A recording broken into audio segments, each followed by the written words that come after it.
In today's video, I'm going to teach you how to start a thread in Slack. Whether you're working in a busy team environment or managing projects with multiple collaborators, mastering this feature is essential for keeping your conversations organized and ensuring everyone stays on the same page.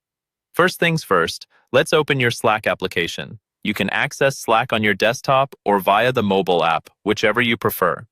Once you're logged in, navigate to the channel or direct message where you'd like to start a thread. Remember, threads are perfect for branching off from the main chat to dive deeper into specific topics without cluttering the conversation for others. Once you're in the desired channel or direct message, scroll through the conversation to find the message you want to reply to in a thread. It's important to note that threads begin with a direct reply to a specific message, so choose the message that corresponds to the topic you want to elaborate on.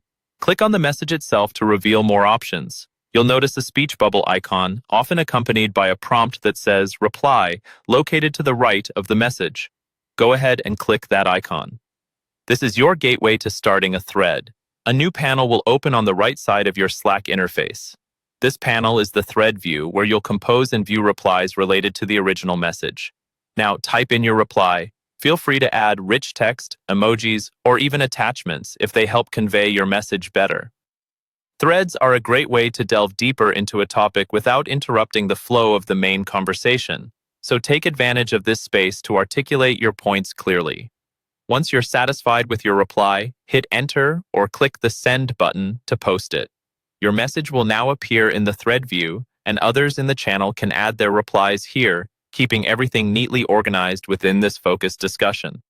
The original message in the main channel will have a small indicator showing that there are additional replies, making it easy for others to join in or catch up on the conversation.